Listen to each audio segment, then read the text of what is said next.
Hello everyone, my name is Dr. Ritesh Anand. I am a plastic and cosmetic surgeon and I practice in Delhi and NCR region. इस video में friends हम बात करने वाले हैं anti wrinkle injections के बारे में कि एंटी रिंकल इंजेक्शंस क्या होते हैं, एंटी रिंकल इंजेक्शन किस एज में लेना चाहिए, एंटी रिंकल इंजेक्शन लेने की कोई क्या मैक्सिमम एज भी है, क्या एंटी रिंकल इंजेक्शंस पेनफुल होते हैं या उनका कोई रिबाउंड इफेक्ट रहता है, या आईब्रो लिफ्टिंग में एंटी रिंकल इंजेक्शंस का क्या रोल है।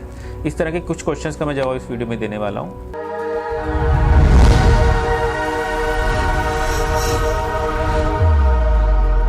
फ्रेंड्स, सबसे पहले मैं बताने वाला हूँ कि एंटी रिंकल इंजेक्शंस होते क्या हैं। एंटी रिंकल इंजेक्शंस एक ऐसे इंजेक्शंस हैं जो कि एंटी रिंकल या एंटी एजिंग इंजेक्शंस हमें कहते हैं, जो कि आपके रिंकल्स को रिलैक्स करने में, रिंकल्स को स्मूदन आउट करने में यूज़ किए जाते हैं। और ये नॉर्मली एज ग्रुप है जो 18 ईयर्स ऑनवर्ड्स किसी भी एज ग्रुप में लगा सकते हैं।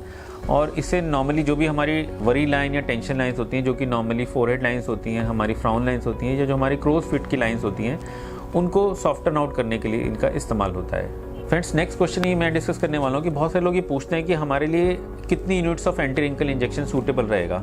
तो एंटी रिंकल इंजेक्शन की जो यूनिट्स या एंटी रिंकल इंजेक्शन की जो डोजेज होती है वो कई फैक्टर्स पर डिपेंड करती है। वो ये डिपेंड करती है कि हम किस टारगेट एरिया में उसको यूज़ करने वाले हैं, आपकी मसल की स्ट्रेंथ कैसी है, आपके नंबर ऑफ रिंकल्स कैसे हैं। तो इन सब चीज़ों को हम असेस करते हैं, आपका फुल फेशियल असेसमेंट करते हैं, तब हम एक प्लान आपके लिए डिवाइस करते हैं। लेकिन अगर कोई भी ये anti wrinkle injection first time लगा रहा है, तो जितने भी कॉस्मेटिक सर्जन है वो एक बेसिक डोजेस से ही शुरू करते हैं। मतलब हमारा एम ये रहता है कि हम आपके इन रिंकल्स को स्मूथ कर दें, इन रिंकल्स को रिलैक्स कर दें, आपकी एक टेंस लुक को हम एक फ्रेश और एक रिलैक्स वे में, एक रिलैक्स लुक की फॉर्म में लेके आएँ, ना कि हम उनको फ्रीज करें। तो इसमें जो भी यूनिट्स इस्तेमाल की जाती हैं वो एक बेसिक यूनिट्स इस्तेमाल की जाती हैं, जो कि पर्सन टू पर्सन वेरी की जाती है। इसके लिए हम फुल फेस असेसमेंट करते हैं जब भी आप हमारे पास आते हैं, और तब हम आपके लिए मिनिमम बेसिक जो यूनिट्स हैं, जो भी इसके लिए रिक्वायर्ड हैं, वो आपको बताते हैं, वो प्लान करते हैं। फ्रेंड्स, नेक्स्ट अब ये क्वेश्चन बहुत सारे क्लाइंट्स हमसे पूछते हैं कि क्या एंटी रिंकल इंजेक्शंस अगर हम लगवाना बंद कर दें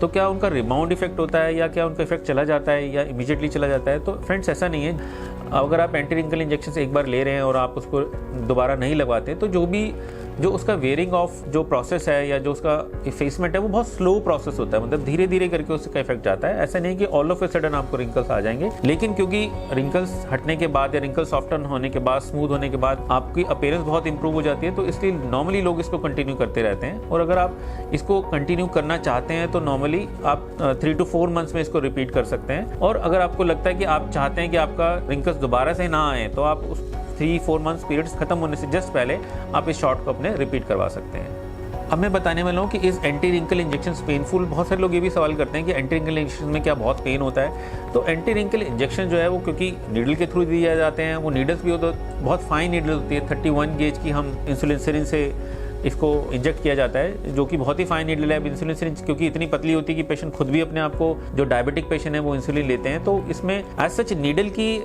जो थिकनेस है उससे पेन नहीं होता है। लेकिन अब क्योंकि हमें एक एंटी रिंकल इंजेक्शन को आपके मसल के अंदर डिपॉजिट करना ही है, तो हमें कुछ एक मीडियम चाहिए। तो वो मीडियम जो है वो नीडल ही होती है। अब इस पेन को कम करने के लिए एज ए डॉक्टर हम लोग क्या करते हैं, इस पेन को कम करने के लिए हम एक तो उस पर्टिकुलर एरिया में नंबिंग एजेंट का यूज करते हैं कि नंबिंग क्रीम कुछ हाफ एन आवर 45 मिनट्स तक लगा के रखते हैं, ताकि जो नीडल का प्रिक है वो भी आपको ना हो।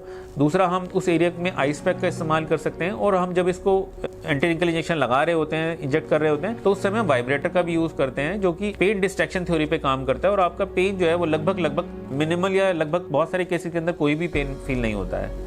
फ्रेंड्स, बहुत सारे पेशेंट हमारे पास आते हैं और ये पूछते हैं कि हमारे घर में कोई इंपॉर्टेंट फंक्शन है या हमारा कोई इंपॉर्टेंट इवेंट है, हमें कोई मैरिज अटेंड करना है, वेडिंग अटेंड करना है, तो हमारे लिए क्या टाइमिंग होना चाहिए जब हम एंटी रिंकल इंजेक्शन लगाने के बारे में सोच रहे हैं। फ्रेंड्स, एंटी रिंकल इंजेक्शन जो है वो अपने इफेक्ट आने में टाइम लेता है। जैसे कभी भी एंटी रिंकल इंजेक्शन अगर हम किसी को लगाते हैं, तो जो फर्स्ट जो इफेक्ट है वो 3rd डे आना शुरू होता है, और लगभग 10 डेज से लेकर 2 वीक्स के आसपास इसका पीक इफेक्ट आ जाता है। तो अगर आप कभी भी एंटी रिंकल इंजेक्शन प्लान करते हैं, तो मिनिमम आप 3 weeks prior to your important function आपको प्लान करना चाहिए।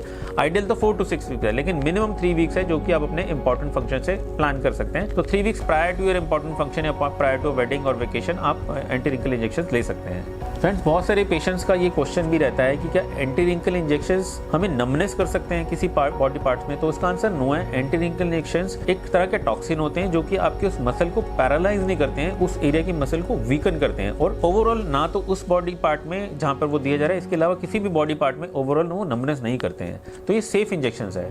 फ्रेंड्स, अब मैं बताने वाला हूँ कि एंटी रिंकल इंजेक्शंस आप कहाँ से ले सकते हैं। एंटी रिंकल इंजेक्शंस लेने के लिए बहुत सारे डॉक्टर्स हैं जो इस एंटी रिंकल इंजेक्शन दे रहे हैं आजकल, लेकिन इनको देने के लिए जो सर्टिफाइड डॉक्टर्स हैं वो है सिर्फ डर्मेटोलॉजिस्ट या फिर एक कॉस्मेटिक और प्लास्टिक सर्जन है। इसके अलावा बहुत सारे लोग इंजेक्टर्स हैं, बहुत सारे डेंटल फील्ड के लोग हैं जो कि एंटी रिंकल इंजेक्शन दे रहे हैं। तो आप जब भी प्लान करें तो अपना अच्छा से रिसर्च करें, आप उसके क्रेडेंशियल्स देखें डॉक्टर्स के, आप उनके रिव्यूज पढ़ें, और आइडियल ये रहता है कि आप एक face to face 1-to-1 consultation कर लें ताकि आपको आइडिया लग जाए कि आपकी क्या एक्सपेक्टेशन है, डॉक्टर किस तरह के एक्सपीरियंस डॉक्टर है, आपको उस तरह का रिजल्ट मिल सकता है कि नहीं। वो अपने कुछ पेशेंट्स की प्री एंड पोस्ट पिक्चर्स आपको दिखा सकते हैं, तो आपको ओवरऑल एक आइडिया लग जाता है। लेकिन हाँ, टेक्निकली स्पीकिंग जो सर्टिफाइड डॉक्टर्स हैं वो प्लास्टिक एंड कॉस्मेटिक सर्जन्स और डर्मेटोलॉजिस्ट ही हैं जो कि एंटी रिंकल इंजेक्शन दे सकते हैं। फ्रेंड्स, बहुत सारे क्लाइंट्स का ये क्वेश्चन रहता है कि do anti wrinkle injections help in eyebrow lifting, कि क्या एंटी रिंकल इंजेक्शन से हम आईब्रो लिफ्टिंग कर सकते हैं। तो इसका आंसर इस तरह से है कि जो आईब्रो लिफ्टिंग की जो मसल है वो फोरहेड में ओरिजिनेट करती है, मतलब यहाँ से ही आईब्रो की लिफ्टिंग होती है इसी मसल से। तो आईब्रो लिफ्टिंग करने के लिए हम डॉक्टर्स एज ए डॉक्टर हम क्या स्ट्रैटेजी वो करते हैं कि हम आपके जो सेंट्रल पोर्शन ऑफ जो फोरहेड होता है उसमें इंजेक्शन देते हैं एंटी रिंकल के, और जो आपके लैटरल पार्ट है, साइड्स वाले जो पार्ट है, उसमें हम उस इंजेक्शन को स्किप कर देते हैं। अब क्योंकि हमने उस इंजेक्शन को स्किप कर दिया है तो वो मसल डेफिनेटली उस मसल जो है वो आपकी इस लैटरल पार्ट ऑफ आईब्रो को एक जेंटल एक लिफ्टिंग इफेक्ट देती है। तो यस, इट इज पॉसिबल, हम आईब्रो लिफ्टिंग आपको हम एंटी रिंकल इंजेक्शन से करते हैं, लेकिन वो एक सटल लिफ्टिंग होती है और आपको वो एकदम ड्रामेटिक टाइप की लिफ्टिंग नहीं देती। तो हाँ, डेफिनेटली अगर इसमें पूछा जाए कि आईब्रो लिफ्टिंग कर सकते हैं तो यस, एंटी रिंकल इंजेक्शन से हम एक डिसेंट टाइप का आईब्रो लिफ्टिंग दे सकते हैं। फ्रेंड्स, अब मैं बताने वाला हूँ कि what is the minimum age of anti wrinkle injection. तो ऐसा कोई भी मेंशन नहीं है कि इसमें मिनिमम एज क्या होती है। कोई भी जो अडल्ट पेशेंट है वो कॉस्मेटिक रीजन के लिए एंटी रिंकल इंजेक्शन ले सकते हैं।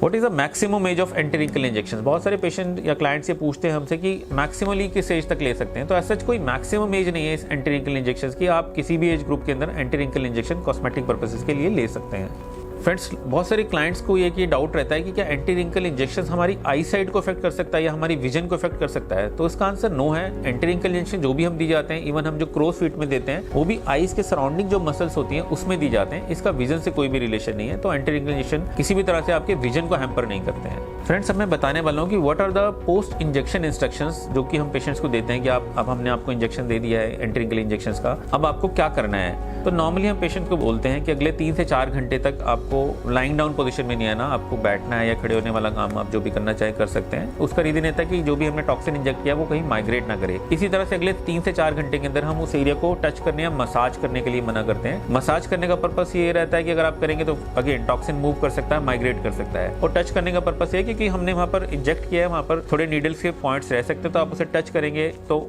इन्फेक्शन का चांस है। तो आपको टच नहीं करना होता। हम नॉर्मली इस एरिया को इंजेक्शन देने के बाद एरिया को क्लीन कर देते हैं और उस पर कुछ एक एंटीबायोटिक ऑइंटमेंट लगा देते हैं और हम पेशेंट को बोलते हैं आप 3-4 घंटे तक इसे टच नहीं कीजिएगा। इसी तरह से 3-4 घंटे तक हम मना करते हैं कि आप कोई मेकअप भी अप्लाई नहीं कीजिएगा। अगेन उसका रीजन ये है कि आपको किसी भी तरह का कोई छोटा मोटा इन्फेक्शन ना हो। साथ ही साथ हम पेशेंट को बोलते हैं कि 24 to 48 आवर्स तक एग्रेसिव फिजिकल एक्टिविटीज को अवॉइड करें। स्पेशली अगर जिम वगैरह आप जाते हैं तो अवॉइड करें। डस्टी एरियाज को अवॉइड करें। अगेन उसका रीजन ये है कि इन्फेक्शन हो सकता है। ये हम बोलते हैं। जो हम पेशेंट को ये भी बताते हैं कि जो आपका जो इसका रिजल्ट है जो आना शुरू जो होता है वो 3rd डे ऑनवर्ड्स आना शुरू हो जाएगा और इसका मैक्सिमम रिजल्ट जो है लगभग 2 वीक्स के आसपास, मतलब 14 डेज के आसपास आएगा। और इसी तरह से हम नेक्स्ट जो कंसल्टेशन है जो पेशेंट के साथ जो है इवैल्यूएशन के लिए, रिव्यू के लिए, वो लगभग 2 वीक्स पे ही प्लान करते हैं। तो ये नॉर्मल बेसिक इंस्ट्रक्शन होते हैं। साथ ही साथ हम पेशेंट को कहते हैं कि आप सेम डे को अगर आप अल्कोहल कंज्यूम करना चाहते हैं तो आप उसको भी अवॉइड करें। तो ये होता है। नॉर्मली जब भी हम एंटी रिंकल इंजेक्शन देते हैं, नॉर्मली पेशेंट को बाद में कोई ऐसा प्रॉब्लम नहीं रहती। किसी पेशेंट में कभी कभार थोड़ा बहुत पेन हो सकता है, तो उसके लिए हम नॉर्मल ओवर द काउंटर जो पेन किलर्स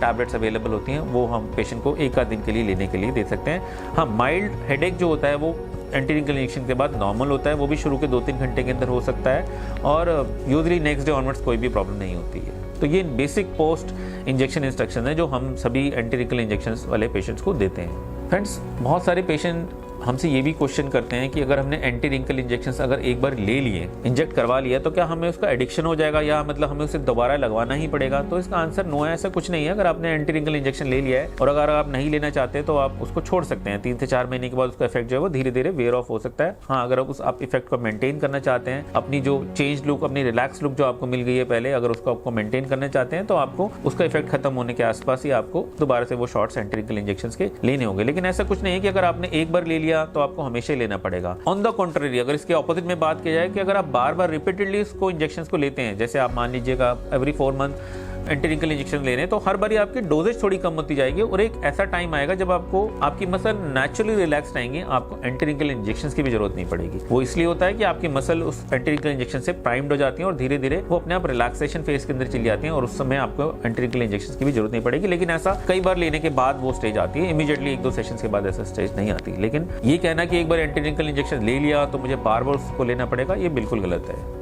तो फ्रेंड्स, ये था एंटी रिंकल इंजेक्शन के बारे में। अगर आपको ये वीडियो पसंद आया तो आप इस वीडियो को लाइक कर सकते हैं, आप हमारे यूट्यूब चैनल को सब्सक्राइब कर सकते हैं। हमारे यूट्यूब चैनल पे बहुत सारी कॉस्मेटिक सर्जरी और कॉस्मेटिक प्रोसेस से रिलेटेड बहुत सारी वीडियोस दी गई हैं, आप उनको देख सकते हैं। उसके बाद भी अगर आपको कोई डाउट लगता है तो आप नीचे दिए गए नंबर पर हमें व्हाट्सअप कर सकते हैं, अपना क्वेरी जो है हमें भेज सकते हैं। हमारे वेबसाइट पर कनेक्ट कर सकते हैं, उसमें इंक्वायरी फॉर्म है, आप उसको फिल करके भेज सकते हैं। तो हम आपसे कनेक्ट कर लेंगे और जो भी आपका क्वेरी होगी, जो भी क्वेश्चन होगा, हम उसको आंसर कर देंगे। थैंक यू फ्रेंड्स, नमस्कार।